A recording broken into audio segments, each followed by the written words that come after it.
இந்த நாளிலுமாக கூட நாம் தொடர்ந்து நாம் வெளிப்படுத்தின விசேஷத்தில் நாம் தியானித்து கொண்டு வருகிறோம். ஒருவேளை இந்த நாள் தான் நீங்கள் ஒருவேளை ஒரு 16 வீக்ஸ் 16 வாரங்களாக நாம் வெளிப்படுத்தின விசேஷத்தை நாம் தொடர்ந்து தியானித்து கொண்டு வருகிறோம். ஒரு இன்னைக்கு தான் முதல் முறையாக இந்த செய்தியை டக்குன்னு நீங்கள் கேட்பீங்கன்னா அது உங்களுக்கு என்ன பண்ணாது, புரிவதற்கு ஏதுவாக இருக்காது. இருந்தாலும் நீங்கள் கவனிக்கும் போது நிச்சயமாக அந்த பகுதி உங்களுக்கு ஒரு பெரிய ஆசீர்வாதத்தை கொண்டு வரும். நீங்கள் தொடர்ந்து நம்முடைய new life gems YouTube channel மூலமாக இந்த காரியங்களை லைவ்லையும் இருக்கும், ரெக்கார்டிங்லையும் உங்களுக்கு இருக்கும். இந்த ஸ்டடி வருகிற நாட்களில் உங்களுக்கு இதை போல் சைக்ளோ ஸ்டைல் பண்ணி கொடுத்துருவேன். எல்லா காரியங்களும் உங்களுக்கு ரெடி பண்ணிக்கிட்டு இருக்கிறேன். வாரம் உங்களுக்கு பேசுகிற செய்திகள் உங்களுக்கு இந்த ஃபார்மேட்லேயும் கிடைக்கும்.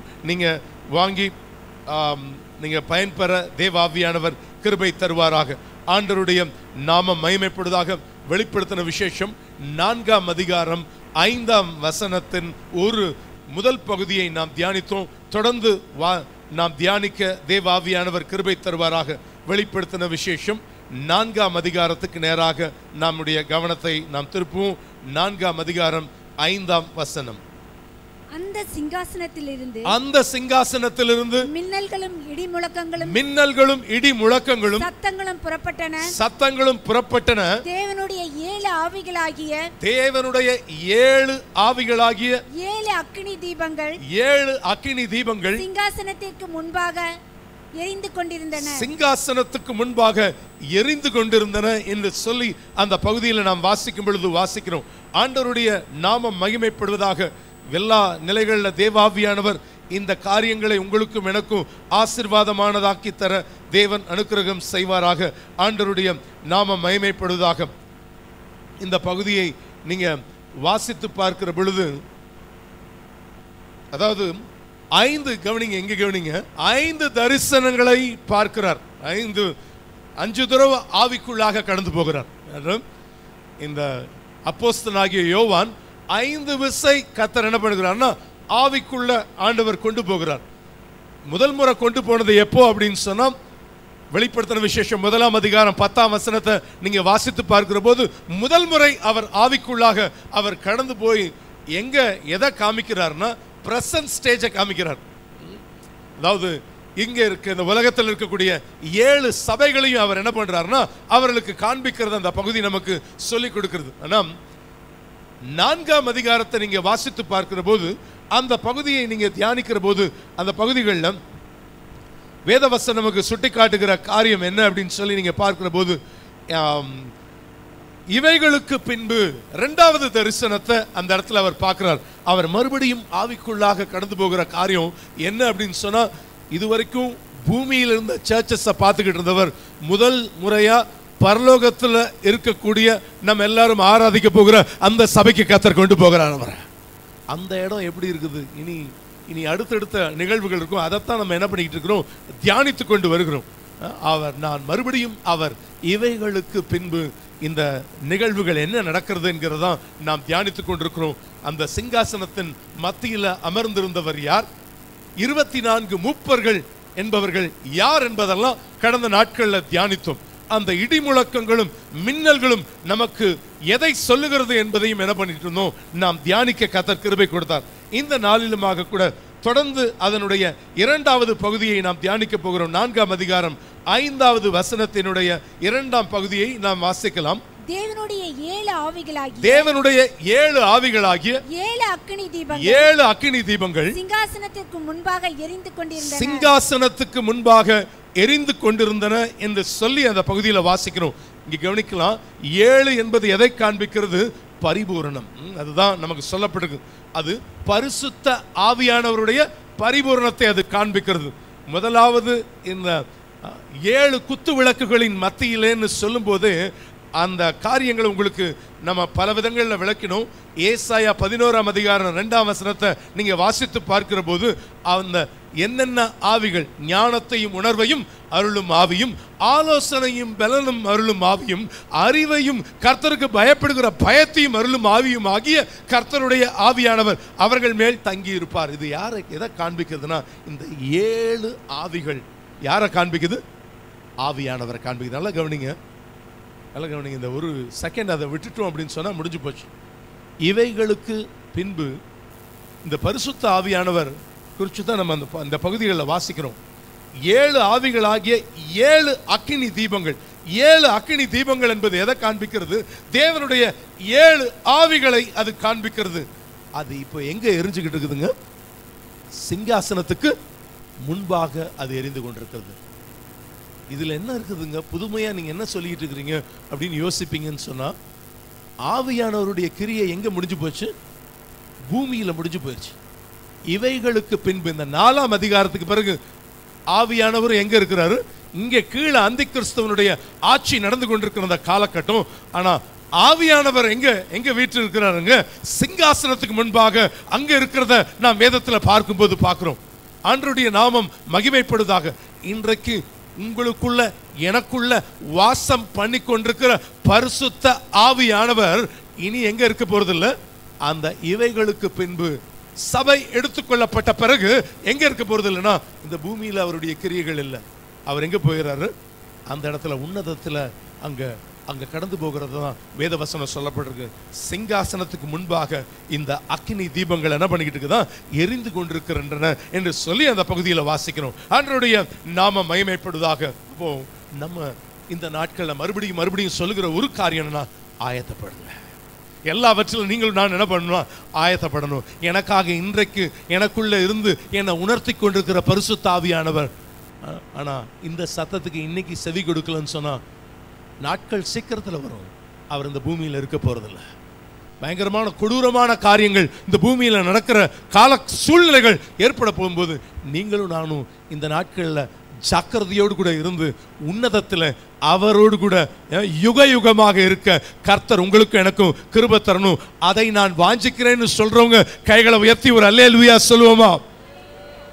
ஆண்டவருடைய நாம மகிமைப்படுதாக. 6வது வசனத்துக்கு நேராக வருவோம். இன்னைக்கு எப்படியாவது இந்த 4வது அதிகாரத்துக்கு ஒரு முற்றுப்புள்ளி வைக்கலாம்னு யோசிக்கிறேன். நம்ம சீக்கிரம் வாசிக்கலாம். அந்த சிங்காசனத்துக்கு முன்பாக பளிங்குக்கு ஒப்பான கண்ணாடி கடல் இருந்தது. அந்த சிங்காசனத்தின் மத்தியிலும் அந்த சிங்காசனத்தை சுற்றிலும் 4 ஜீவன்கள் இருந்தன. என்ன இருந்துச்சுங்க? 4 ஜீவன்கள் இருந்தன என்று சொல்லி அந்த பகுதிகளை நாம் வாசிக்கும் பொழுது வாசிக்கிறோம். இந்த பகுதிகளில் நம்ம 2வது பகுதிக்கு அதுக்கு பிறகு வருவோம். இந்த முதல் பகுதி என்ன சொல்லப்பட்டிருக்கு? அந்த சிங்காசனத்துக்கு முன்பாக பளிங்குக்கு ஒப்பான என்ன இருந்ததா? கண்ணாடி கடல் இருந்தது என்று சொல்லி அந்த பகுதியில் வாசிக்கும் பொழுது வாசிக்கிறோம். ஆண்டவருடைய நாம மகிமைப்படுவதாக. கவனிங்க, பார்க்கலாம். கவனிங்க, நம்ம நிறைய கடல் பார்த்துருக்கிறோம், இங்கேயும் பார்க்குறோம். ஆண்டவருடைய கிருபையினால சென்னை பட்டணத்தில் நம்ம அந்த கடல்லாம் என்ன பண்ணுறோம்? நம்ம பார்க்குறோம். ஆனால் நம்ம உலகத்தில் பலவிதமான கடல்களை அந்த பகுதிகளுக்கு போக கர்த்தர் கிருபை கொடுத்திருக்கிறார். இஸ்ரேலில் கூட ஒரு வித்தியாசமான கடலில் நம்ம போக கர்த்தர் கிருபை கொடுத்தார். அந்த இடத்துல அது இட்ஸ் கால்ட் டெட் சீ. அது என்ன கடல்? அது சவக்கடல்.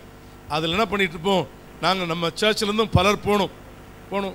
நீச்சல் அடிக்க தெரியாதவங்க கூட என்ன பண்ணலாம் அப்படின்னு சொன்னால் அதில் ஜாலியாக மிதக்கலாம். அது சாதாரண கடல்ல நம்ம ஊர்ல இருக்கக்கூடிய மெரினா பீச்சா இருந்தாலும் சரி, உலகத்தில் அமெரிக்காவில் இருக்கிற கடலாக இருந்தாலும் சரி, எல்லா கடல்லையுமே 3.5% தான் என்ன இருக்கும்? சால்ட் இருக்கும். ஆனா அந்த சவக்கடல்ல மாத்திரம் எத்தனை இருக்கும்னா 33.5% என்ன இருக்கும்? சால்ட் இருக்கும். எல்லா தாதுக்களும் சேர்ந்து வருவதனால அதனுடைய டென்சிட்டி என்னவா இருக்குது? ஜாஸ்தியா இருக்கிறபடினால நீங்க அப்படியே ஃப்ளோட் ஆகலாம். கடல்ல என்ன பண்ணலாம்? அப்படியே ஃப்ளோட் ஆகலாம். தலையும் காலும் ஆட்டோமேட்டிக்காக எப்படி தான் இருக்கும்? மேலே இருக்கும். அப்படியே ஜாலியாக அதில் சில காட்சிகள் நீங்கள் பார்க்கலாம். காஃபி கப் அந்த சாசரோடு வச்சுருந்தா கூட சாசரையும் காஃபி வச்சுட்டு அப்படியே குடிச்சிட்டு அப்படியே வச்சுட்டு இருக்கலாம். அந்த லெவலில் இருக்கும் அங்கே இருக்கக்கூடிய கடல். இப்படிலாம் பலவிதமான கடல் நம்ம இந்த உலகத்தில் பார்த்தா கூட இங்கே ஒரு கடல் ஒரு காட்சி அளிக்குது. என்ன கடல்? பளிங்குக்கு ஒப்பான ஒரு கடலை நம்ம பார்க்கும் பொழுது பார்க்கிறோம். இது பளிங்குக்கு ஒப்பான கண்ணாடி கடல் இருந்தது என்று சொல்லி அந்த பகுதியில் வாசிக்கும் பொழுது வாசிக்கிறோம். ஆண்டவருடைய நாம மகிமைப்படுவதாக. கண்ணாடி கடல் ஆங்கிலத்தில் சொல்லப்படுது கிறிஸ்டல் சீ அப்படின்னு வேதத்தில் வாசிக்கிறோம். பளிங்குக்கு ஒப்பான ஒரு கண்ணாடி கடல். அதனுடைய சாதாரணமாக கண்ணாடி கடல்லாம் கண்ணாடியாக இருக்கும் போல இருக்கு அப்படின்னு நீங்கள் யோசிக்கலாம். ஆனால் அப்படி அல்ல.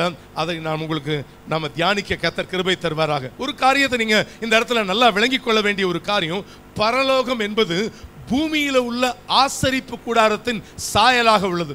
பூமியில ஆசரிப்பு கூடாரம் எப்படி செட் பண்ணியிருந்தாங்களோ அந்த செட்டிங் எல்லாமே எப்படி செட் பண்ணாங்கன்னா பரலோகத்தில் இருக்கக்கூடிய ஜெராக்ஸ் காப்பி மாதிரி தான் என்ன பண்ணாங்கன்னா இங்க செஞ்சிருந்தாங்க. அதற்கு ஆதாரமாக, அதாவது எப்படி அப்படின்னு சொன்னா பிரகாரம், பரிசுத்த ஸ்தலம், மகா பரிசுத்த ஸ்தலம், இப்படி அப்படிதான் அங்க காட்சி அளிச்சுச்சா. பைபிள் அதுக்கு ரெஃபரன்ஸ் இருக்கான்னு கேட்டா நீங்க வாசித்து பாருங்கள். எபிரேயர் 8ஆம் அதிகாரம் 5வது வசனத்தை வாசிக்க கேட்கலாம். எபிரேயர் 8:5.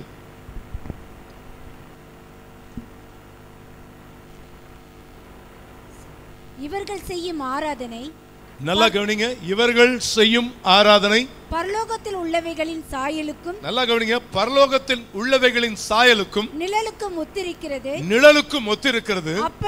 அப்படியே மோசே கூடாரத்தை உண்டு பண்ண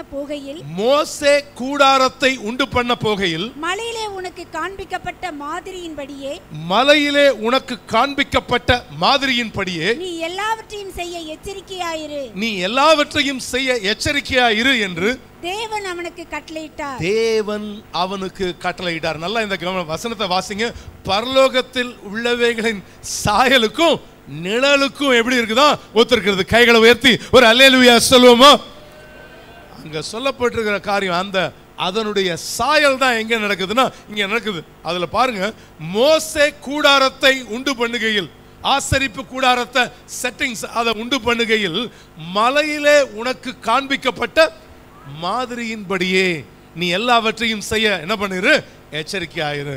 பரலோகத்தில் இருக்கிற மாதிரியே அப்படியே என்ன பண்ண சொல்றாருன்னா ஆண்டவர் அந்த ரெப்ளிகா அப்படியே செய்ய சொல்கிறத அந்த பகுதிகளில் நாம் வாசிக்கும் பொழுது வாசிக்கிறோம். ஆண்டவருடைய நாம மகிமைப்படுவதாக. இதை ஏன் இவ்வளவு ஸ்ட்ரெயின் பண்ணி அதை நம்ம சொல்லணும் அப்படின்னு சொன்னா ஒரு காரியத்தை நம்ம நன்கு விலகிக் கொள்ள வேண்டும். இந்த இடத்துல சாதாரணமா பரிசுத்த ஸ்தலத்துக்கு முன்பாக என்ன இருக்கும் அப்படின்னு சொன்னா, நான் இப்போ அடுத்த ஸ்டடி நம்ம ஆண்டவர் வருகை தாமதிச்சு இந்த வெளிப்படுத்தல் நீங்க என்னைக்கு முடிப்பீங்க அது யோசிக்கலாம். பட் ஆசரிப்பு கூடாரத்தை என்ன பண்ணலாம், தியானிக்கலாம்னா அது அடுத்த சப்ஜெக்ட் பெறும். பட் நம்ம இதை நான் இப்போ இந்த இடத்துல எக்ஸ்பிளைன் பண்ணல. பட் சாதாரணமா பரிசுத்த ஸ்தலத்துக்கு முன்பாக என்ன இருக்கும் அப்படின்னு சொன்னா வெண்கல தொட்டி. சொல்லுங்க பார்க்கலாம். வெண்கல தொட்டி தான் பரிசுத்த ஸ்தலத்துக்கு முன்பாக அது காணப்படும். அதற்கு இன்னொரு பெயர் இருக்குது. இந்த வெண்கல தொட்டியை எப்படின்னு சொல்லுவாங்கன்னா கடல் தொட்டி. மேல என்ன பாக்குறீங்க, பளிங்கு கோப்பான ஒரு கடலை பாக்குறீங்க. இங்க என்ன சொல்லப்பட்டிருக்கு, கடல் தொட்டி அப்படின்னு பைபிள்ல இருக்குதா? வாசிங்க.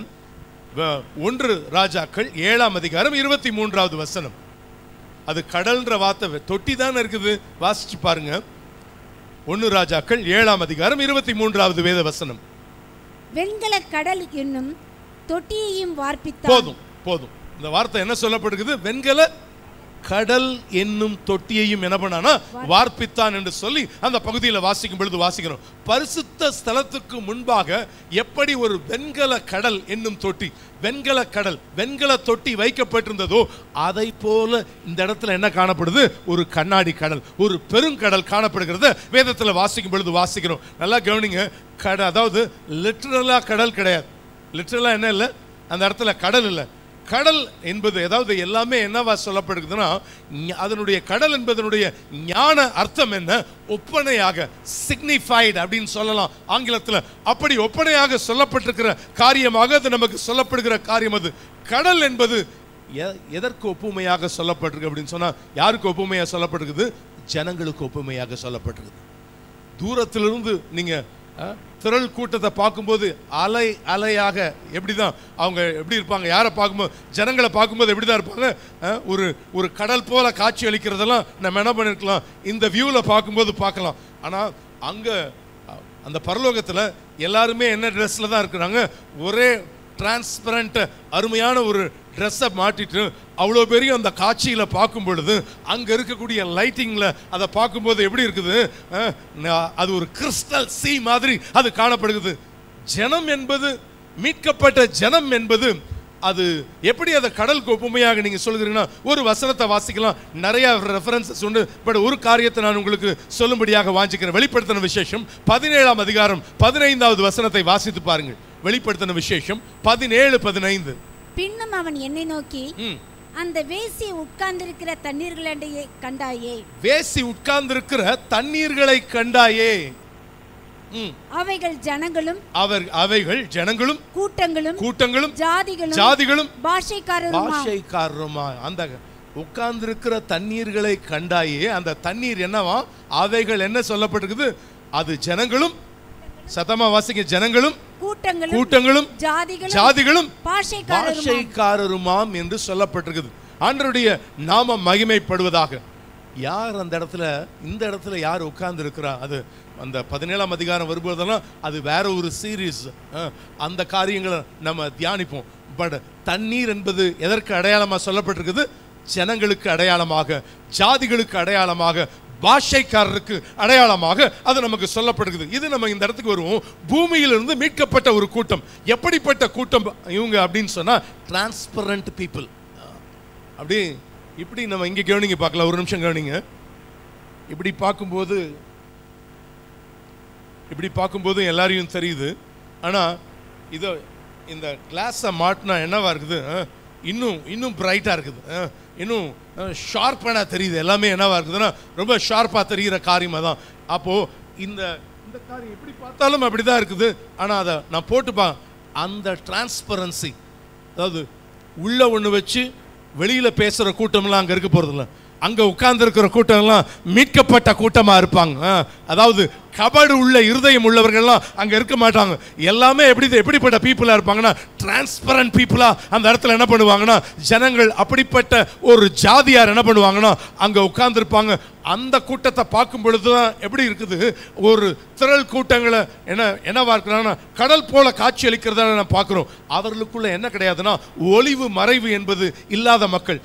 நாம் எல்லாரும் அவருடைய வருகையிலே எடுத்துக்கொள்ளப்படணும்னா வாழ்க்கையில இங்க இருக்கும் போதே என்ன பண்ணணும்? மகிமையின் மேல மகிமை அடைந்து எப்படிப்பட்டவர்களா நீங்களும் நானும் மாறணும்னு சொல்லப்பட்டிருக்கு அப்படின்னு சொன்னா, வேத வசனம் நமக்கு சுட்டிக்காட்டு ஒரு டிரான்ஸ்பரண்ட் பீப்புளா ஆண்டவரே உம்மை பிரதிபலிக்கிற ஒரு மகளாக வாழ்வதற்கு எனக்கு கிருபையை கொடுங்கன்னு சொன்னா தேவன் தருவதற்கு அவர் வல்லமை உள்ளவராக இருக்கிறார். இங்க நம்ம உள்ள ஒன்ன வச்சுட்டு வெளியில ஒண்ணு பேசுற கூட்டம் அல்ல. இன்னொன்னு சொல்றதானா, சொல்றது ஒண்ணு செய்யறது ஒண்ணு, அப்படி இல்லை. இங்க இருக்கிற கூட்டம் எல்லாம் தேவன் நேசிக்கிறபடி ஒரு டிரான்ஸ்பரண்ட் பீப்புளா அந்த இடத்துல வீற்றிருக்கிற காரியத்தை தான் வேதவசனம் நமக்கு சுட்டி காட்டுகிற காரியமா தான் ஆண்டவருடைய நாம மகிமைப்படுவதாக. நீங்கள் நானும் எப்படி இருக்கணும்னு பவுல் சொல்றாரு. 2 கொரிந்தியர் 3ஆம் அதிகாரம் 2வது வசனத்தை வாசித்து பாருங்கள். பவுல் கொரிந்தியருக்கு எழுதின 2வது நிருபம் 3ஆம் அதிகாரம் 2வது வசனம் நமக்கு என்ன சொல்கிறது? எங்கள் இருதயங்களில் எழுதப்பட்டும் சகல மனுஷராலும் அறிந்து வாசிக்கப்பட்டும் இருக்கிற எங்கள் நிருபம் யாரு? நீங்கள் தானே. எங்களுடைய இருதயங்களில் எழுதப்பட்டும் சகல மனுஷராலும் அறிந்து வாசிக்கப்பட்டும் இருக்கிற நிருபம் நீங்க தானேன்னு சொல்லப்படுது. அப்போ ஒரு நீங்களும் நானும் கர்த்தர் என்ன பண்றான்னா லிவிங் எபிஸ்டல், நடமாடும் நிருபமா கர்த்தர் வைத்திருக்கிறார். ஆண்டவருக்கு முன்பாக நான் எப்படி இருக்கணும்? ஒரு நிருபமாய் காணப்படணும். என் வாழ்க்கை எப்படி இருக்கணும்? நிருபமா இருக்கணும். பக்கத்துல பார்த்து சொல்லுங்க பார்க்கலாம், நம்ம வாழ்க்கை ஒரு நிருபமா இருக்கணும். ஆண்டவருடைய நாமம் மகிமைப்படுவதாக. வேத வசனம் அதைத்தான் நமக்கு சுட்டி காட்டுகிற காரியம் அதுதான். ஆண்டவர் எல்லா நிலைகளில் தேவன் நம்மை ஆசீர்வதிப்பதற்கு அவர் போதுமானவராக இருக்கிறார். இன்னொரு வசனத்தை கூட நீங்க வாசிங்க. எப்படிப்பட்டவர்கள் அந்த கண்ணாடி கடலை போல காட்சி அளிக்கிறாங்களா? வெளிப்படுத்தின விசேஷம் 15ஆம் அதிகாரம் 3-4 வசனங்களை வாசித்து பாருங்கள். வெளிப்படுத்தினல் 15:3-4 வசனங்கள். அவர்கள் தேவனுடைய ஊழியக்காரனாகிய மோசேயின் பாட்டையும் ஆட்டுக்குட்டியானவருடைய பாட்டையும் இல்ல, வெளிப்படுத்தல் 15:3-4. அன்றியும் அக்கினி கலந்த கண்ணாடி கடல் போன்ற 2ஆம் வசனம். அக்கினி கலந்த 2ஆம் வசனத்திலிருந்து வாசிங்க. அன்றியும் அக்கினி கலந்த கண்ணாடி கடல் போன்ற, நல்லா கேளுங்க, அக்கினி கலந்த கண்ணாடி கடல் போன்ற ஒரு கடலையும் மிருகத்திற்கும். இப்போ அந்த ஜனங்க யாருன்னு நீங்க பார்க்கலாம் அந்த இடத்துல.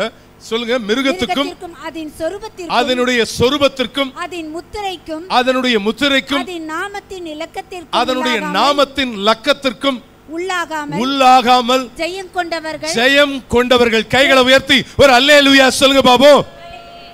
ஜெயம் கொண்டவர்கள் சொல்லுங்க. தேவ சுரமண்டலங்களை பிடித்துக்கொண்டு அந்த கண்ணாடி கடல் அருகே நிற்கிறதையும் கண்டேன். கண்ணாடி கடல் அருகே நிற்கிறதையும் கண்டேன். அவர்கள் தேவனுடைய ஊழியக்காரனாகிய மோசேயினுடைய பாட்டையும் ஆட்டுக்குட்டியானவருடைய பாட்டையும் பாடி சர்வ வல்லமையுள்ள தேவனாகிய கர்த்தாவே தேவரீருடைய கிரியைகள் மகத்துவமும் ஆச்சரியமுமானவைகள் பரிசுத்தவான்களின் ராஜாவே தேவரீருடைய வழிகள் நீதியும் சத்தியமானவைகள் சத்தியமுமானவைகள் என்று சொல்லி அந்த பகுதியில் வாசிக்கும் பொழுது வாசிக்கிறோம். ஆண்டவருடைய நாம மகிமைப்படுவதாக. மோசேயினுடைய பாட்டையும் ஆட்டுக்குட்டியானவருடைய பாட்டையும் பாடி சர்வ வல்லமையுள்ள தேவனாகிய கர்த்தாவே உம்முடைய கிரியைகள் மகத்துவமும் ஆசீர்வாதமும் ஆனவைகள் என்று சொல்லி என்ன பண்ணாங்களாம், அவர்கள் பாடினார்கள் என்று சொல்லி அந்த பகுதியில் வாசிக்கும் பொழுது வாசிக்கிறோம். ஆண்டவருடைய நாம மகிமைப்படுவதாக. அந்த இடத்துல ஒரு கூட்டம் இருக்குது. யாரெல்லாம் இருப்பாங்கன்னா, ஜெயம் கொண்டவர்கள் காணப்படுவாங்க. எல்லா நிலைகளில் ஜெயம் கொண்ட பரிசுத்தவான்கள் எல்லாம் என்ன பண்ணுவாங்க, கண்ணாடி கடல் அருகே என்ன பண்ணிக்கிட்டு இருப்பாங்கன்னா திரளாக காணப்படுவாங்க.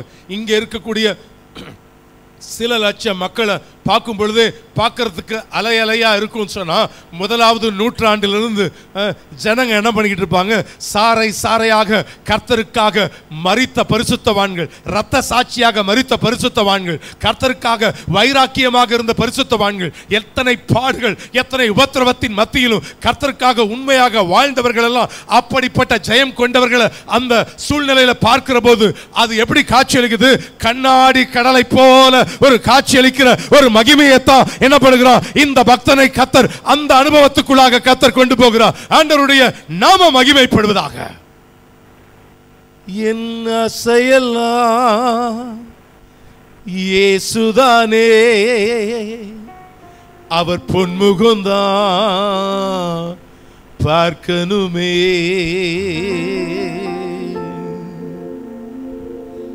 எத்தனை பேருக்கு அந்த வாஞ்ச? கைகளை தட்டி பாடலாமா?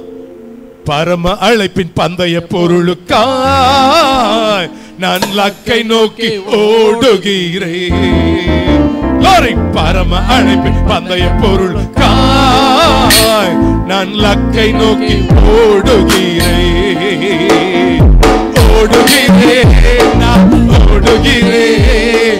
இயேசுவுக்காய் ஓடுகிறேன்.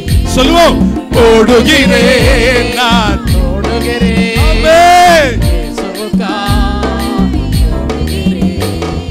அல்லேலூயா அல்லேலூயா அல்லேலூயா அல்லேலூயா அல்லேலூயா அல்லேலூயா அல்லேலூயா அல்லேலூயா.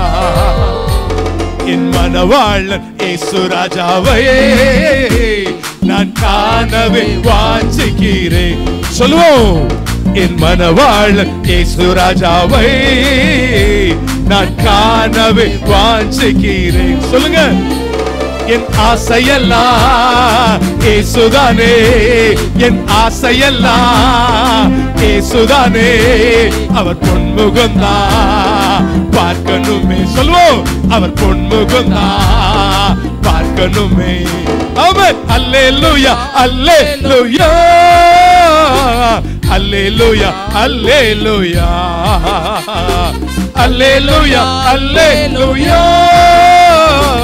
அல்லேலூயா அல்லேலூயா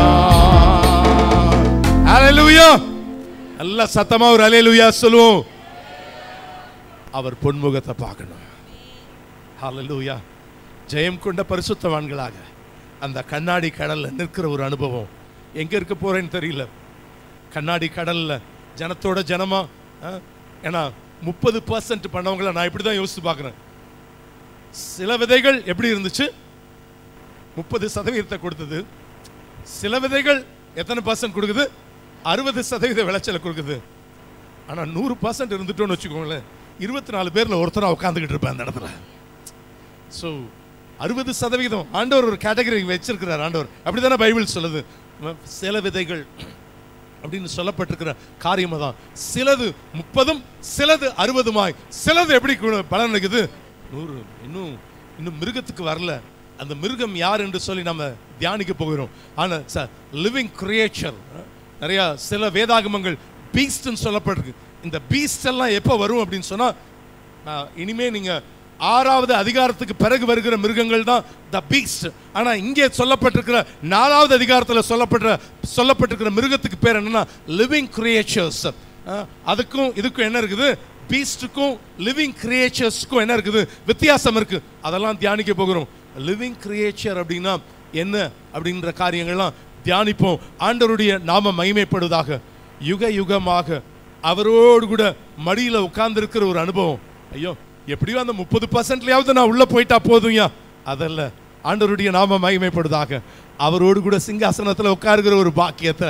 ஹல்லேலூயா, ஸ்தோத்திரம். இன்னார் இருப்பாங்கன்னு யோசித்துக்கிட்டு இருப்போம். சொன்னா அன்னார்லாம் அங்க இருக்க மாட்டாங்க. ஆனா நல்லா நீங்களும் நானும் உண்மையாக உத்தமமாக வாழுகிற வாழ்க்கை வாழ்ந்து நம்ம கடந்து போகும் பொழுது அங்க இருக்கிற காட்சி வித்தியாசமான ஒரு காட்சியாக, ஒரு பிரதிபலிப்பாக இருக்கும். ஆண்டவருடைய நாம மகிமைப்படுவதாக. எல்லா நிலைகளை கர்த்தர் நம்மை ஆசீர்வதிப்பதற்கு அவர் போதுமானவராக இருக்கிறார். செய்வார் என்பதில் எவ்வளவேனும் சந்தேகம் கிடையவே கிடையாது. வேதவசனம் அதை தான் நமக்கு சொல்லிக் கொடுக்கிற காரியம் தான். ஆண்டவருடைய நாம மகிமைப்படுவதாக. இப்போ அந்த வசனத்தினுடைய அடுத்த பகுதியை நாம் தியானிப்போம். அந்த சிங்காசனத்தின் மத்தியிலும், நல்லா கவனிங்க, அந்த சிங்காசனத்தின் மத்தியிலும் அந்த சிங்காசனத்தை சுற்றிலும் அந்த சிங்காசனத்தை சுற்றிலும் 4 ஜீவன்கள் இருந்தன.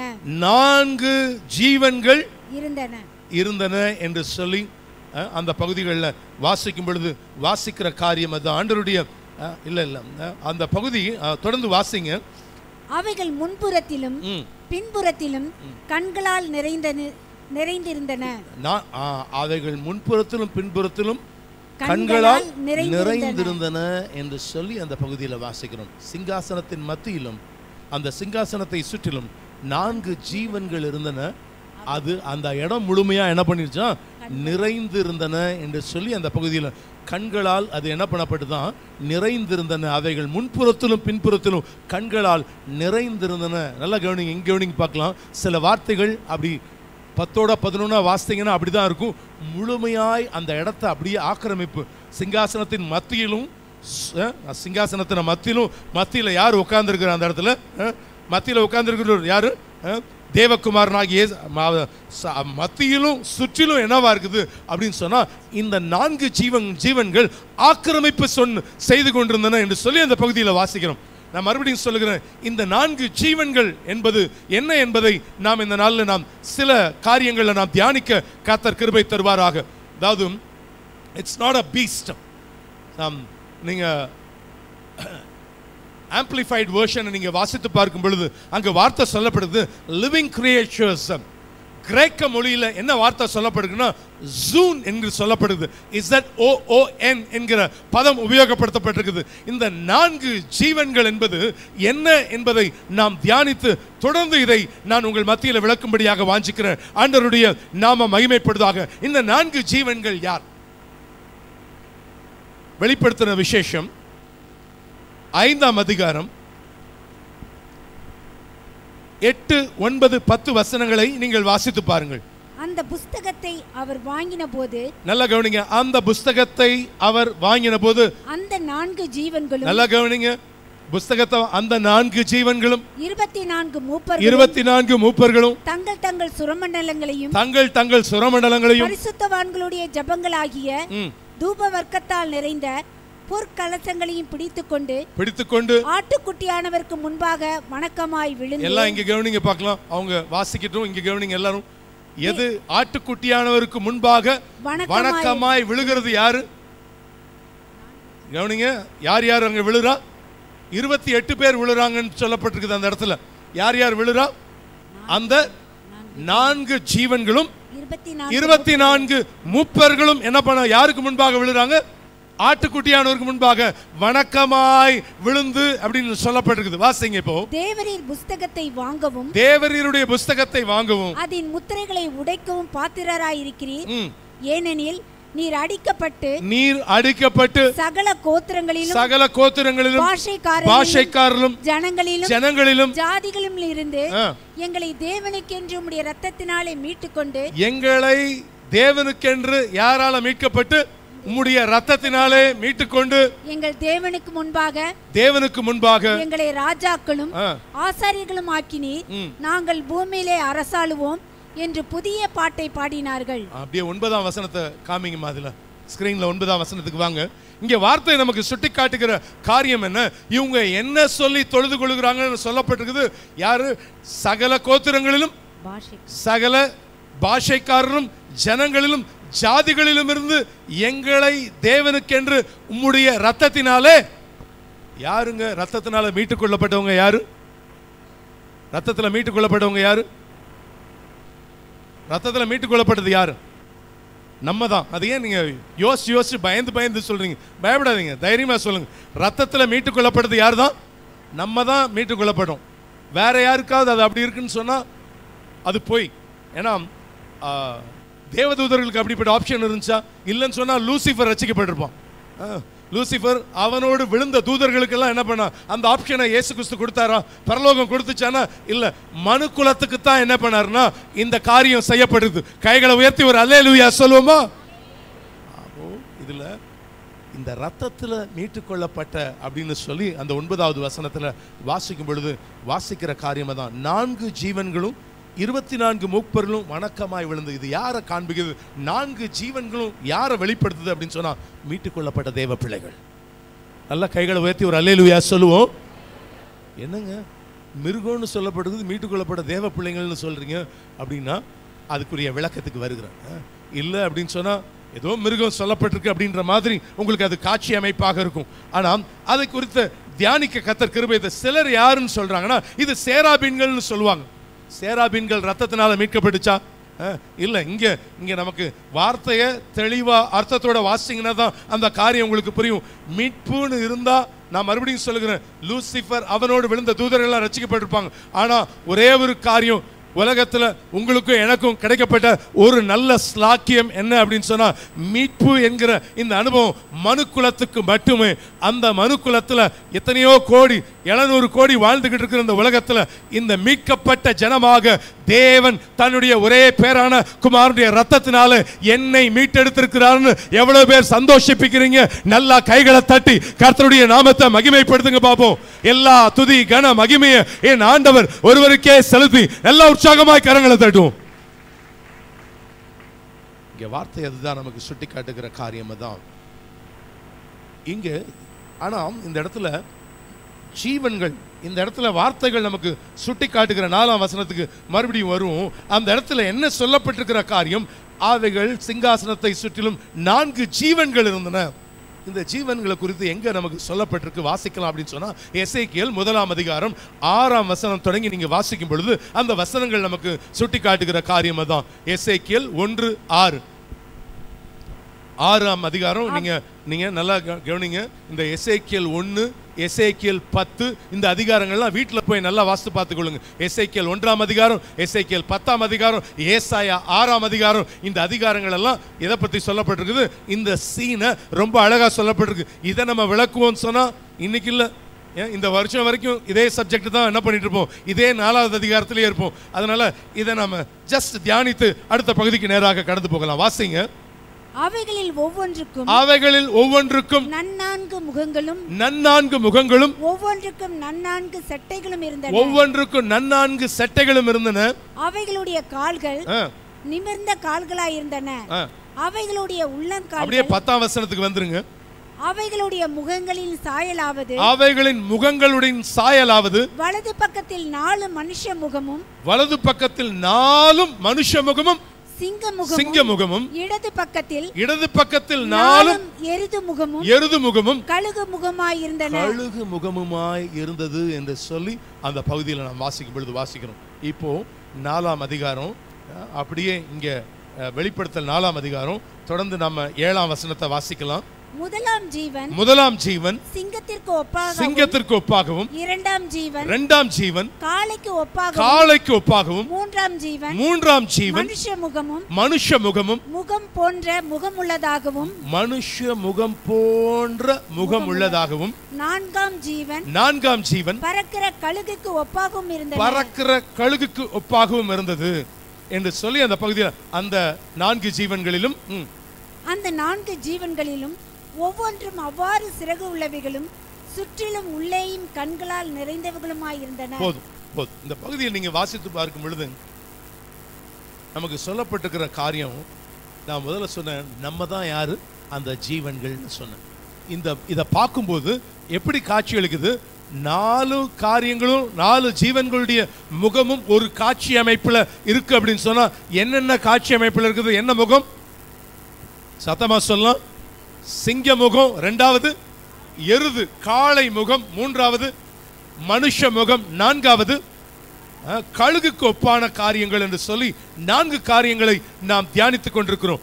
இந்த 4 ஜீவன்களும் ஜீவனுள்ள தேவனுடைய குணாதிசயங்களை என்று சொல்லுகிறார்கள். ஜீவனுள்ள தேவனுடைய குணாதிசயங்களாக அதை நம்ம பார்க்கும் பொழுது பார்க்கிறோம். ஆண்டவருடைய நாமம் மகிமைப்படுவதாக. நம்ம தான் அந்த, அதாவது தேவனுடைய, அதாவது ஜீவனுள்ள தேவனுடைய குணாதிசயம்னா அந்த 4 காரியத்தினுடைய அனுபவம் யாருக்குள்ள காணப்படணும்? நமக்குள்ள காணப்படணும். அந்த 4 அனுபவங்களை நான் ஜஸ்ட் உங்களுக்கு எக்ஸ்பிளைன் பண்றேன். அந்த 4 அனுபவங்களும் எந்த மனுஷன் உண்மையா இருந்து இந்த 4 காரியங்கள்ல சிங்கமாகவும் காட்சி அளிக்கிறோம், மனுஷனாகவும் என்ன பண்ணுகிறேன் நான் காட்சி அளிப்பேன். ஆனா அதே வேளையில என்னவா இருப்பேன்? எருதை போலும் என்ன பண்ணுவேன்?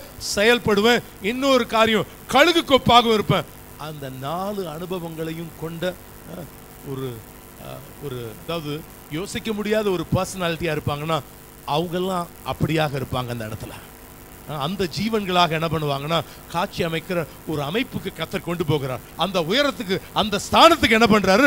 கர்த்தர் உயர்த்தி 24 மூப்பர் கூட்டத்துல ஒரு கூட்ட ஜனம், ஆனா சுத்திலும் சிங்காசனத்தை சுற்றிலும் இருக்கிற ஒரு அனுபவம் அப்படின்னு சொன்னா அடுத்த லெவல்ல என்ன பண்றாருன்னா கர்த்தர் இப்படிப்பட்ட ஒரு அமைப்பை கர்த்தர் அந்த இடத்துல வைக்கிறத நாம் வேதத்துல வாசிக்கும் பொழுது வாசிக்கிறோம். ஆண்டவருடைய நாம மகிமைப்படுவதாக. இந்த இடத்துல காணப்படும் போது மனிதர்களின் பிரதிநிதிகளாக அவர்கள் என்ன பண்றாங்கன்னா அந்த இடத்துல அவர்கள் காணப்படுகிறாங்க. ஆண்டவருடைய நாம மகிமைப்படுவதாக. இயேசு கிறிஸ்துவுக்குள்ள இருந்த தன்மைகள், இந்த 4 தன்மைகளும், அதுதான் நமக்கு இந்த பகுதி நமக்கு சொல்லப்பட்டிருக்கிற காரியமா தான். அப்போ இயேசு கிறிஸ்துவுடைய தன்மைகள்னா என்ன? ஏன் பைபிள்ல ஒரே ஒரு சுவிசேஷத்துல இயேசு கிறிஸ்துவை பத்தி எக்ஸ்பிளைன் பண்ணிருக்கலாமே? ஏன் 4 சுவிசேஷங்கள்ல சொல்லப்படணும்?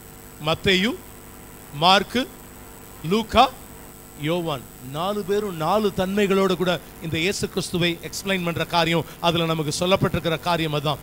இங்க முதலாவது காரியம், முதல் புஸ்தகம் நம்ம என்ன புஸ்தகத்தை பார்க்கிறோம்? மத்தேயுவை நம்ம பார்க்கும்போது, மத்தேயுல நீங்க வாசித்து பார்க்கிற போது ஆண்டவர் அவரை யாரா பார்க்கறாங்க? ராஜாவாக பார்க்கறாங்க. எல்லா நிலைகள்ல நமக்கு அந்த பகுதி நமக்கு எக்ஸ்பிளைன் பண்ற காரியமே என்னவா இருக்குது அப்படின்னு சொன்னா அவர் ராஜாவாக அந்த இடத்துல காணப்படுகிறத பார்க்கிறோம். ஆண்டவருடைய நாம மகிமைப்படுவதாக. ராஜாவா அறிந்திருக்கணும், நீங்களும் நானும் ராஜாவா இருக்கணும். அதுதான் அந்த பகுதி நமக்கு சொல்லிக் கொடுக்கிற காரியம். அதுதான் எல்லாவற்றில அங்க, அதாவது எடுத்த உடனே அந்த இடத்துல ராஜா கேட்கிற காரியம், யூதருக்கு ராஜாவாக பிறந்திருக்கிறவர் எங்க? ஆரம்பமும் ராஜான்னு இருக்கும், கடைசியில பிலாத்து சிலுவையில ஏத்தின பிறகு மேல ஒரு போர்டை போட சொல்கிறான். என்ன இவர் யாரு? யூதருக்கு. இதெல்லாம் யார் எழுதியிருப்பான்னு சொன்னா நீங்க மார்க்லயோ லூக்கால வாசித்து பாருங்க, அதெல்லாம் இருக்காது. அந்த சிக்னல்ஸ்லாம் இருக்காது. ராஜா என்ற அமைப்போட என்ன பண்றாருன்னா அவர் வெளிப்படுத்துகிற காரியம், நானும் ராஜாவா இருக்கணும் அப்படின்னு சொன்னா ராஜா என்கிறது காரியம் எதை காண்பிக்குது? ராஜானா என்ன? அதிகாரம், ஆளுகை. உங்களுக்கும் எனக்கும் எப்படிப்பட்ட ஆளுகை இருக்கணும்? உலகத்தின் மேல உங்களுக்கு எனக்கு ஒரு ஆளுகை இருக்கணும். சாத்தானின் மேல உங்களுக்கு எனக்கு என்ன இருக்கணும்? ஒரு ஆளுகை இருக்கணும். பாவத்தின் மேல உங்களுக்கு எனக்கு என்ன இருக்கணும்? ஒரு ஆளுகை காணப்படணும். இந்த ஆளுகை இல்லாம இருந்தோம்னு சொன்னா எங்க இருப்போம்? அந்தி கிறிஸ்துவோட காணப்படும். இந்த ராஜாக்குரிய இந்த அனுபவங்கள் இருந்தா தான் இதெல்லாம் மேற்கொள்ளணும்.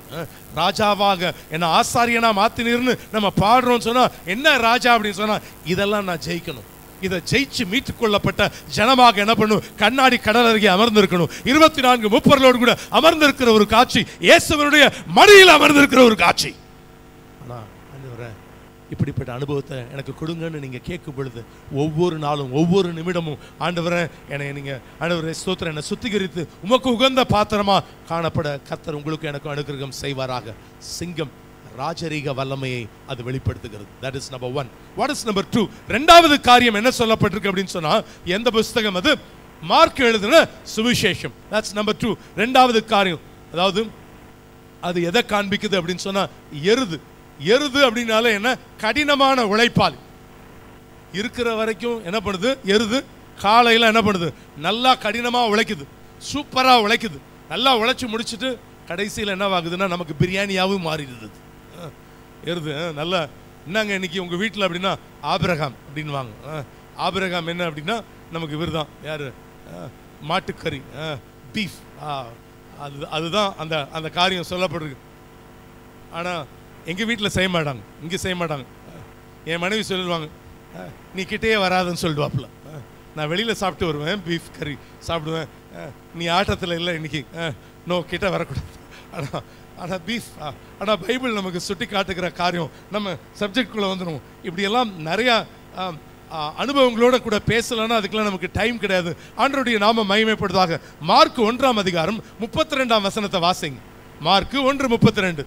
சாயங்காலமாகி சூரியன் அஸ்தமித்த போது சகல பிணியாளிகளையும் பிசாசு பிடித்தவர்களையும் அவரிடத்தில் கொண்டு வந்தார்கள். என்னங்க, சாயங்காலமாகி சூரியன் அஸ்தமித்த போது, எப்ப இருந்து அவர் பிரீச்சிங் பண்ணிக்கிட்டு இருக்கிறாரு, காலையில இருந்தே பிரீச்சிங் நடந்துகிட்டு இருக்குது.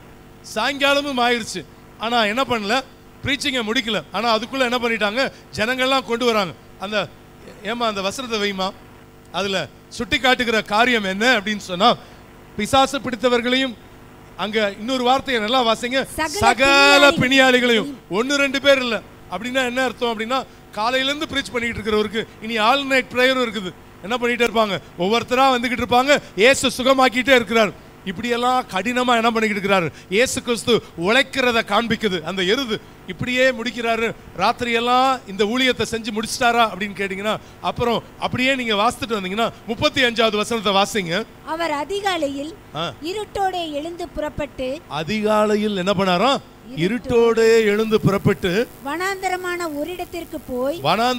ஒரு இடத்துக்கு போய் அங்கே ஜெபம் பண்ணினார். அங்க போய் என்ன பண்ணாராம், ஜெபம் பண்ணினார். ராத்திரியெல்லாம் என்ன பண்றாரு, ஃபுல்லாவே அவருக்கு மினிஸ்ட்ரி இருந்தாலும் இருட்டோட அதிகாலமாய் எழுந்து என்ன பண்றாராம், அவர் ஜெபம் பண்ணினார். எருத போல உழைக்கணும், ஸ்திரப்படணும். அதுதான் இங்கே வார்த்தை நமக்கு சொல்லப்பட்டிருக்கிற காரியம். தான் எருத போல உழைக்கணும். அதுதான் எருத போல என்ன பண்ணணும், ஊழியம். எல்லா காரியங்களில் நம்ம சுட்டி காட்டுகிற காரியம் உழைப்பு இருக்கணும். எல்லாவற்றின் மத்தியில், 1000 காரியங்களின் மத்தியில் நீங்களும் நானும் என்ன பண்ணணும், கிறிஸ்துவுக்காக நீங்களும் நானும் உழைக்கிறவர்களாக காணப்படணும். ஆண்டவருக்காக என்ன பண்ணணும், இரவும் பகலும் நம்ம ஆண்டவருடைய ஊழியத்தை ஸ்திரப்படணும், நிறைய பேரை ஸ்திரப்படுத்தணும். அதான் சொல்லப்படும், நம்ம திடப்படணும், அநேகர் என்ன பண்ணணும், திடப்படுத்தணும். அதற்காகத்தான் கர்த்தர் வைத்திருக்கிறார்.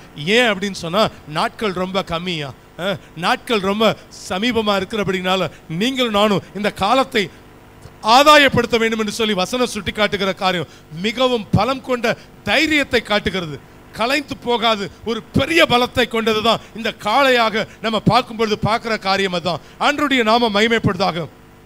அதாவது தேவ பிள்ளை ராஜ்யம் பாரம் பண்ணுகிறவனாக மாத்திரமல்ல, கடினமான ஊழியத்தை செய்கிறவனா இருக்கணும். கைகளை பக்கத்தில் கொடுத்து சொல்லுங்க பார்க்கலாம். ராஜ்யம் பாரம் பண்றது மாத்திரமல்ல, கடினமா உழைக்கணும். கர்த்தருக்காக சொல்லுங்க, கர்த்தருக்காக கடினமா உழைக்கணும். ஆமா, என் வீட்டை கட்டுறதுக்கே உழைச்சிக்கிட்டு இருக்க கூடாது. யாருக்காக உழைக்கணும், கர்த்தருக்காக கடினமா என்ன பண்ணும், உழைக்கணும். என்ன செஞ்சேன், தேவனுடைய ராஜ்யத்துக்கு என்ன செஞ்சுட்டேன், நான் 100% கூட்டத்தில் உட்கார விரும்புகிறேன். ஒரு கூட்டம் சொல்லிக்கிட்டு இருக்கோம், எங்களுக்கு தான் அந்த சீட் அப்படின்னு சொல்லி, சியோன் அப்படின்னு ஒரு அப்படிலாம் இல்லை. உண்மையாய் வாழ்ந்தவர்களுக்கு தான் கர்த்தர் அந்த இடத்தை தருவா. இந்த 4 குணமும் கொண்டவர்களுக்கு ராஜ்யபாரம், அதாவது ஆளுகை உள்ளவர்கள் மாத்திரமல்ல, கர்த்தருக்காக இரவும் பகலும் என்ன பண்ணணும், 1000 துன்பங்கள் இருந்தாலும் 1000 கஷ்டம் இருந்தாலும் இரவும் பகலும் முழங்கால் படிக்கிட்டு, ஆண்டவரே அண்ணன் சொல்லி ராக்காலத்தில் உமக்காக ஆண்டவரே இந்த ஜனங்களுக்காக நான் கண்ணீர் வெடிப்பேன்னு ஜெபிக்கிற ஜெபத்துக்கு இந்த உலகத்துல யார் ரிவார்டு தராங்களோ இல்லையோ, கர்த்தர் மகிமை உள்ள ஒரு சிங்காசனத்தை கர்த்தர் வைத்திருக்கிறார்னு சொல்லுகிறவர்கள் மாத்திரம் நல்லா கரங்களை தட்டி கர்த்தருடைய நாமத்தை மகிமைப்படுத்தும். இந்த உலகத்துல சில பரிசுத்தவான்கள் அப்படி இப்படின்னு பார்க்கலாம், பட் நான் அறைக்குள்ள செய்கிறத கர்த்தர் பார்த்துக்கிட்டு இருக்கிறார். நான் உண்மையா எல்லாவற்றின் மத்தியில் இதுல ஆளுகையில நான் ஜெயிச்சிட்டேன். ரெண்டாவது இதுல என்ன சூழ்நிலைகள், எத்தனை பாடுகள், எத்தனை உபத்திரவங்கள் இருந்தாலும் அதன் மத்தியில் நான் கடினமாக நான் கர்த்தருக்காக உழைப்பேன். ஏன்னா இயேசு கிறிஸ்துவுக்கும் 40க்கு 1 குறைய 39 முறை என்ன விழுந்துச்சு?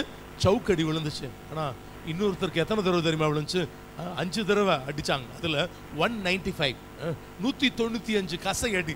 உடம்பெல்லாம் என்ன பண்ணிருக்குது? வாரு வாரா கிழிச்சு எரிஞ்சிருக்கிறாங்க அவரை. அப்படிப்பட்ட நிலைகள்ல அவருடைய சரீரம் முழுசும் இருக்குது. ஒருத்தன் என் நிமித்தம் எப்படி பாடுபடுவான்றதுக்கு யார் சாட்சியா இருக்கிறா? இந்த பவுல் சாட்சியா இருக்கிறான். அப்படிப்பட்ட நிலைகள்ல கர்த்தர் வைக்கிறத வேதத்துல வாசிக்கும் பொழுது வாசிக்கிறோம். ஆண்டவருடைய நாம மகிமைப்படுதாக.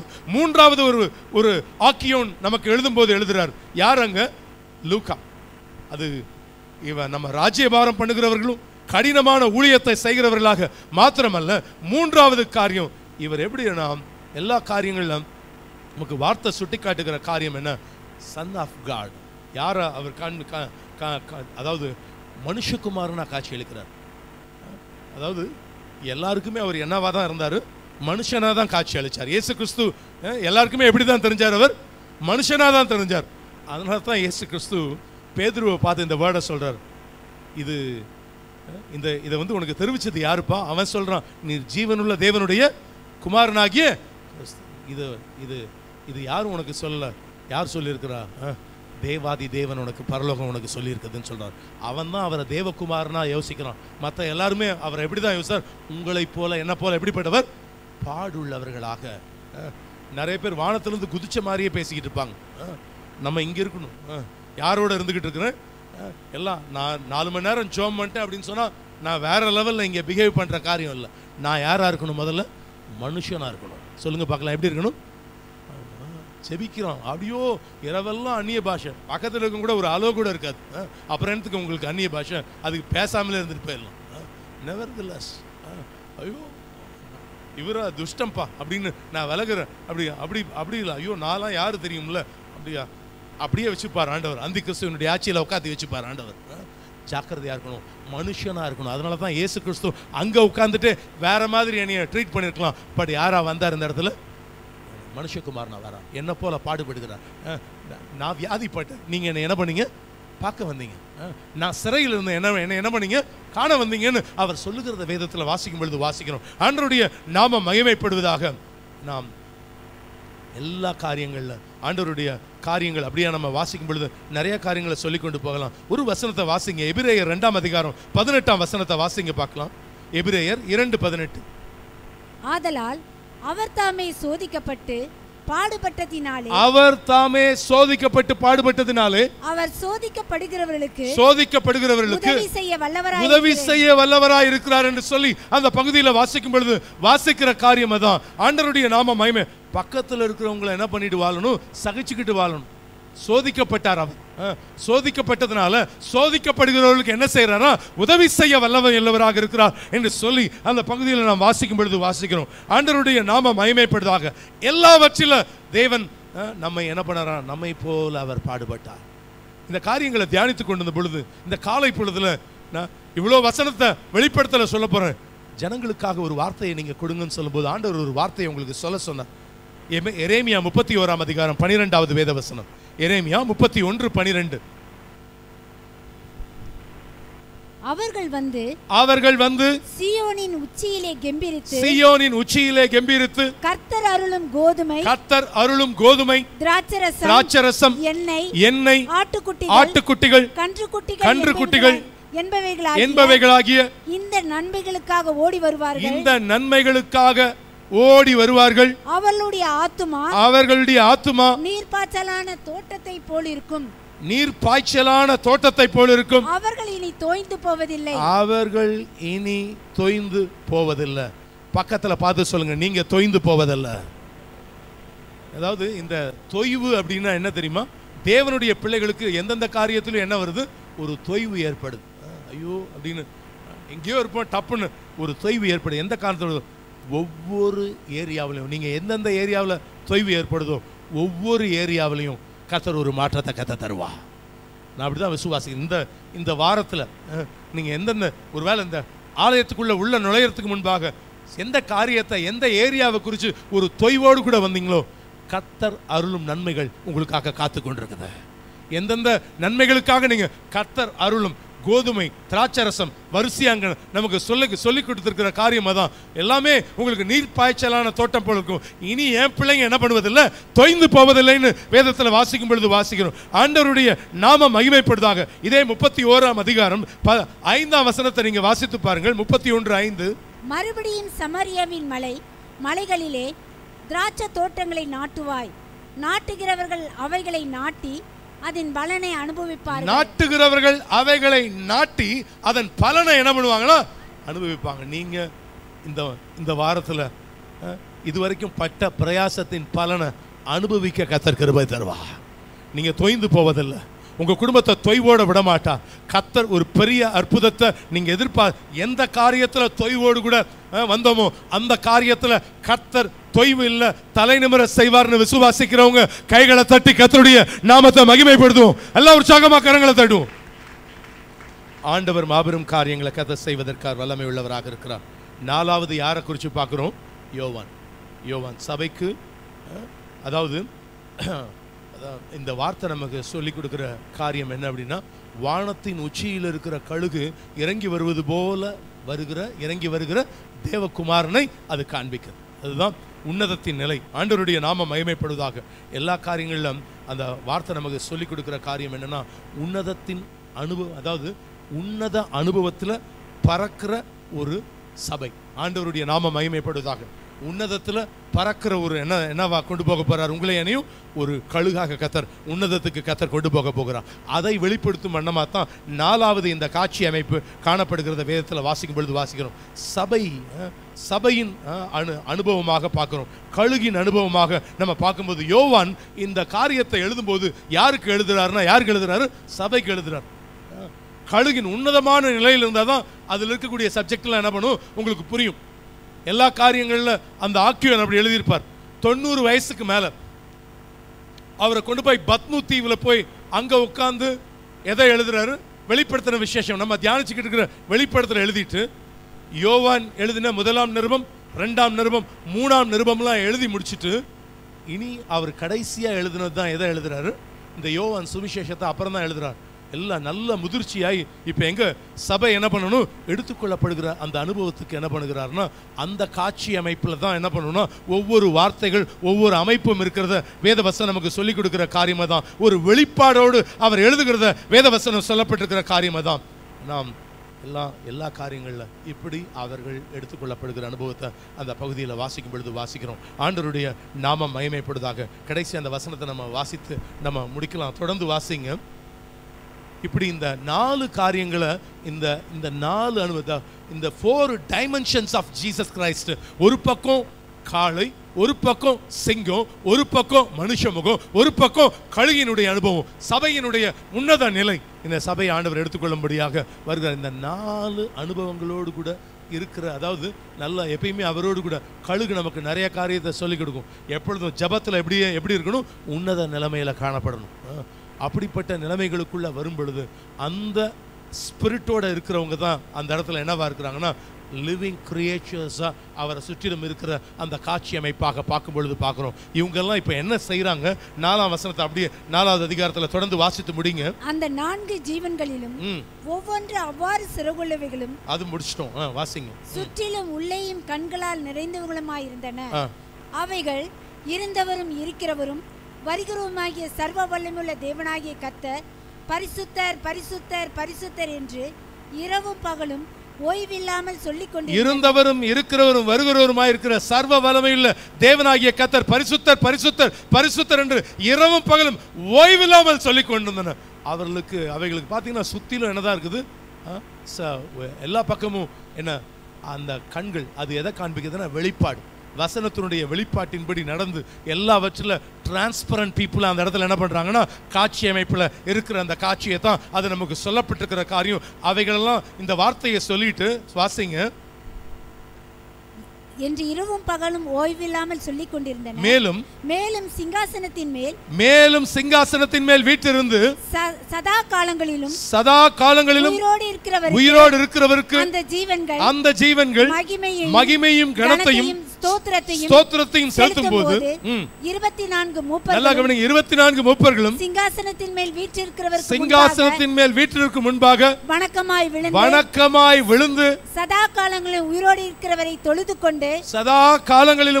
இருக்கிறவரை தொழுது கொண்டு தங்கள் கிரீடங்களை சிங்காசனத்துக்கு முன்பாக வைத்து தங்கள் கிரீடங்களை எங்க வைக்கிறாங்க? சிங்காசனத்துக்கு முன்பாக வைத்து. கவனிங்க, என்னைக்குமே கிரீடம் நம்ம தலையில இருக்க கூடாது. ஆண்டவர் தட்டி எரிஞ்சிருவார். கிரீடம் எப்பயுமே எங்க இருக்கணும்? the 16th century 16ஆம் நூற்றாண்டுல விக்டோரியா மகாராணி அரசாட்சிக்குள்ள வராங்க. அரசாட்சியில வந்து அமருகிற அந்த அருமையான ஒரு தருணம். the whole world பெரிய பெரிய பிஷப்ஸ் எல்லாம் என்ன பண்ணிக்கிட்டு இருக்கிறாங்க? அந்த சர்வீஸை நடத்திக்கிட்டு இருக்கிறாங்க. முடிசூட்டு விழா யாருக்கு? விக்டோரியா மகாராணிக்கு. லண்டன்ல நடக்கிற காரியம் அதுதான். எல்லா காரியங்கள்ல அதாவது அவங்க அப்போ சொல்லிட்டு எல்லாரும் அன்னைக்கு அவங்களுக்கு அந்த முடிசூட்டு விழா அந்த பிஷப் எடுத்த அந்த கிரீடத்தை என்ன பண்றாரு? அவங்க தலையில வைத்து எல்லாம் ஒரு பாட்டு பாடுறாங்க. என்ன பாட்டு பாடுறாங்க அப்படின்னா, எல்லாருக்கும் உன்னத கத்தாதி கத்தரே கத்தாதி கத்தரே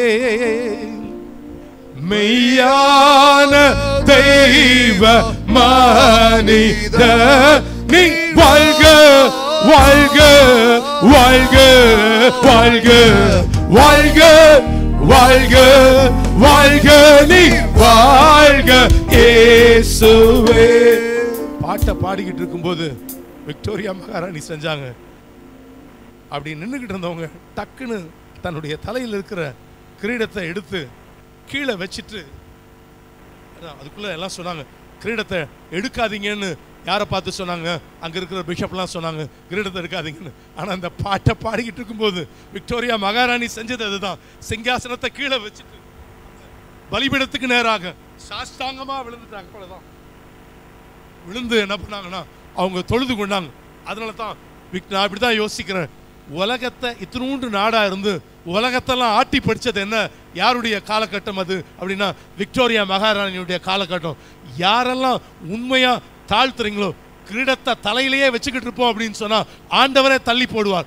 ஆனா என்னைக்கு அவங்க அதை தரையில வச்சாங்களோ என்ன பண்ணாங்கன்னா அந்த அதாவது உலகத்தில் இருக்கிற எத்தனையோ கண்ட்ரில அது அப்பதான் என்ன பண்ண ஆரம்பிச்சதுன்னா எல்லாருக்கும் பிரகாசமா வெளியே வர ஆரம்பிச்சது. இந்தியாவை ஏன்னா எதுக்குள்ள கொண்டு வந்துட்டாங்க? அவங்களுடைய இந்தியா, பங்களாதேஷ், பாகிஸ்தான், இன்னும் உலகத்தின் எத்தனையோ மேன்மையான நாடுகள்லாம் எல்லா காரியம் எல்லாம் யாருக்கு கீழே போயிடுச்சு அப்படின்னு சொன்னா இங்கிலாண்டினுடைய காரியங்களுக்கு உள்ளாக என்ன பண்ணுச்சுன்னா அவங்களுக்கு அண்டர் எல்லாம் வர ஆரம்பிச்சது. ஒரு காரியம் நம்ம முழுமையாக சாஷ்டாங்கமாக விழுந்து, அதனால தான் நம்ம இன்னும் சீக்கிரத்தில் இந்த பாட்டை பாடுவோம். சாஷ்டாங்கம் செய்ய வாரும், சாஷ்டாங்கம் செய்ய வாரும், சாஷ்டாங்கம் செய்ய வாரும் இயேசுவே. சாஷ்டாங்கம் செய்ய வாரும், சாஷ்டாங்கம் செய்ய வாரும், சாஷ்டாங்கம் செய்ய வாரும் இயேசுவே. எல்லா கிரீடத்தையும் வச்சுட்டு கர்த்தாவே 11ஆம் வசனம் இப்படிதான் முடியுது. தேவரீர் மகிமையும் கனத்தையும் வல்லமையும் பெற்றுக்கொள்கிறதற்கு பாத்திரராயிருக்கிறீர். நீரே சகலத்தையும் சிருஷ்டித்தீர். உம்முடைய சித்தத்தினாலே அவைகள் உண்டாயிருக்கிறவைகளும் நீரே சகலத்தை என்ன பண்ணீர்? இல்ல, நீரே சகலத்தையும் சிருஷ்டித்தீர். நீர் சிருஷ்டிகரப்பா. நான் யாரு? சிருஷ்டிக்கப்பட்ட ஜனம். நான் எங்க? நீர் சிருஷ்டிகர் ஆண்டவரே, நீர் சிருஷ்டிகர். என் வாழ்க்கையில ஒவ்வொரு காரியமும் இந்த கண்ணாடியா இருக்கட்டும், என் தலையில் இருக்கிற ஒரு முடியா இருக்கட்டும், எல்லாமே என்னதான், எல்லாம் இன்னைக்கு நான் இப்படி இருக்கிறேன் அப்படின்னா ஒரு காரியம் ஆண்டவரே, நீர் சிருஷ்டிகர் ஆண்டவரே, எனக்கு இந்த அடிமைக்கு இந்த ஆண்டவரே, இந்த எத்தனுக்கு நீர் என்ன பண்ணீங்க, வாழ்வழிச்சிங்களேன்ற அந்த அர்ப்பணிப்பு மாத்திரம் என்னைக்கு நம்ம மைண்ட்ல இருக்கணும். உம்முடைய சித்தத்தினாலே அவைகளும் உண்டாக்கணும், சிருஷ்டிக்கப்பட்டவைகளுமா இருக்கிறது என்றார்கள் என்று சொல்லி அந்த பகுதியில் வாசிக்கணும். அவரை வர்ஷிப் பண்ணும்போது நம்ம கிரீடங்களை என்ன பண்ணணும், கழட்டி வச்சிடணும். என் படிப்பு, என் ஆஸ்தி, என் அந்தஸ்து எல்லாமே என்னதான் உம்முடைய பாதத்துக்கு கீழன்னு சொல்லுவோன்னு சொன்னா கர்த்தர் உயர்த்துவா. அதுதான் இங்கே வார்த்தை நமக்கு சொல்லப்பட்டிருக்கிற காரியம். அதுதான். அப்போ அப்படி நம்ம என்ன பண்ணணும், கர்த்தரை நம்ம தொழுது கொள்ளணும். ஆண்டவருடைய நாமம் மகிமைப்படுவதாக. இப்படிப்பட்ட காட்சி அமைப்பு தான் இந்த பகுதிகளில் என்ன பண்ண போறோம். 24 மூப்பர்கள், அங்கே 4 கிரியேச்சர்ஸ், அந்த இடத்துல 4 மிருகங்கள், கண்ணாடி கடல் இருக்க ஜெயம் கொண்ட பரிசுத்தவான்களோடு கூட அவரை தொழுது கொள்வதற்கு நீங்களும் நானும் ஆயத்தமாக இருக்கிறோமா? அப்படி எழுப்பி நிற்கலாமா? ஹல்லேலூயா, ஸ்தோத்திரம் சொல்லுவோம். வெறுமையான பாத்திரம் நான், என்னை வெறுத்து தள்ளிராதீங்க ஆண்டவரே. ஹல்லேலூயா, ஸ்தோத்திரிக்கிறோம் ஆண்டவரே சொல்லி நாம் தேவாதி தேவனை உள்ளத்தின் ஆழத்திலிருந்து மகிமைப்படுத்த போகிறோம். ஹல்லேலூயா, ஸ்தோத்திரிக்கிறோம் தகப்பனே. Thank you lord. ஹல்லேலூயா. அப்பா, நாங்கள் உம்மை ஸ்தோத்திரிக்கிறோம். Thank you Lord. வெறுமையான பாத்திரம் நான், வெறுத்து தள்ளாமலே நிரம்பி வழியும் பாத்திரமாய் விளங்க செய்திடுமே. எத்தனை பேர் சொல்ல போறீங்க, வெறுமையான பாத்திரம், வெறுமையான பாத்திரம், வெறுமையான பாத்திரம், என்னை வெறுத்து தள்ளிராதீங்க ஆண்டவரே. உமக்கு உகந்த பாத்திரமா ஆண்டவரே, மகிமையின் சிங்காசனத்துல நான் உங்க பார்க்கணும் ஆண்டவரே. எத்தனை பேர் உண்மையா சொல்ல ஆயத்தமா இருக்கிறீங்க? கைகளை உயர்த்தி உள்ளத்தின் ஆழத்திலிருந்து அன்பு சகோதரோடு கூட சேர்ந்து இந்த பல்லவியை ஒரே ஒரு விசை நம்ம பாடலாமா? ஹல்லேலூயா. வெறுமையான பாத்திரம் நான், வெறுத்து தள்ளாமலே நிரம்பி வழியும் பாத்திரமா விளங்க செய்யுமே. வேதத்தில் காணும் பாத்திரமெல்லாம் இயேசுவை போற்றிடுதே. என்னையும் அவ்வேத பாத்திரமா அடைந்து கொள்ளுமே. என்னையும் அவ்வேத பாத்திரமா அடைந்து கொள்ளுமே. ஹல்லேலூயா, ஹல்லேலூயா. கிறிஸ்டியான் மோட்ச பிரயாணத்தில் இதே போல ஒரு கடைசிய மரண நதியை கடந்த பிறகு ஹல்லேலூயா, கிறிஸ்டியானும் திட நம்பிக்கையும் 2 பேரும் ஆண்டுடைய பிரசனத்துக்குள் ஓடி வராங்க. அங்கே சிம்மாசனத்தில் உட்கார்ந்திருக்கிற பிதாவானவர் ஹல்லேலூயா, ரட்சகர் ஹல்லேலூயா, அந்த தேவதூதர்கள், எண்ணற்ற தேவதூதர்கள் அந்த சூழ்ந்திருக்கும் போது அவர்கள் மேலே தலைகளை வைத்திருக்கிறதான அந்த கிரீடத்தை எடுத்து நற்சாட்சி பத்திரத்தையும் அதுக்கு எடுத்து தேவ சமூகத்தில் வைத்துட்டு, ஆண்டவரே பேப்பட்டவர் தகுதியை என் வாழ்க்கையில் எங்கள் குடும்ப தந்தைங்களப்பா, என் மோட்ச பிரயாணத்தில் நடந்த எல்லா காரியத்திலையும் எங்களுக்கு விடுதலை தந்து எங்களை ரட்சித்து இந்த சமூகத்தில் கொண்டு வந்தீங்களே உமக்கு நன்றின்னு சொல்லி அவங்களுக்கு நன்றி சொன்னாங்க. ஹல்லேலூயா. இன்றைக்கு அதே காட்சி தான் இன்னைக்கு அது கிறிஸ்டியான் இந்த புத்தகத்தை எழுதும்போது ஜான் பனியன் இதே ஒரு காட்சியை தான் எழுதுகிறார். ஞானவர்களே, அப்படி ஒரு நாளை கர்த்தர் நமக்காக வைத்திருக்கிறார். ஹல்லேலூயா. Are you ready? Are you ready? உன் நற்சாட்சி பத்திரத்தை பத்திரமா வச்சிருக்கீங்களா? ஹல்லேலூயா. அது கடைசி மட்டும் பத்திரமா வாழ்க்கையில் இருக்கணும். ஹல்லேலூயா. அந்த பரிசுத்தம், உண்மை, நீதி தேவனுக்கு சமூகத்தில் போய் காத்திருந்து ஆண்டவருடைய காரியத்தை நம்ம பெற்றுக்கொள்ளணும் அல்லவா? நமக்கு கொடுக்கப்பட்டிருக்குதான நற்சாட்சி பத்திரத்தை கிரீடத்தை தேவ சமூகத்துக்குள்ள வைத்துட்டு, ஆண்டவரே இப்பேற்பட்ட ஒரு தகுதி ஆண்டவரே, ஆண்டவரே எங்களுக்கு நீ தந்தீங்களே உமக்கு நன்றி என்று சொல்லி ஆண்டவருக்கு நன்றி செலுத்துற ஒரு நாள் ரொம்ப சீக்கிரம் வருது. அருமையானவர்களே, நம்ம ஆயத்தமாவோம் அருமையானவர்களே. ஹல்லேலூயா, ஹல்லேலூயா, ஹல்லேலூயா. ஒலிவ மலைக்கு கீழே ஒரு பரிசுத்தவான், ஒரு சிற்பி, ஹல்லேலூயா, அந்த சிற்பி அந்த படிக்கட்டெல்லாம் அவர் சுத்தம் பண்ணி கொண்டே இருப்பாராம். மேலே போகிற பரிசுத்தவான்களுக்கு ஒரு காரியத்தை கேட்பாராம். R you Holi? இப்போ ஆண்டரை தரிசிக்க போறீங்களா? அதோடு கூட நெருங்கி போக போறீங்களா? நேரத்தை செலவிட போறீங்களா? Are you holy? Are you holy? Are you holy? Hallelujah!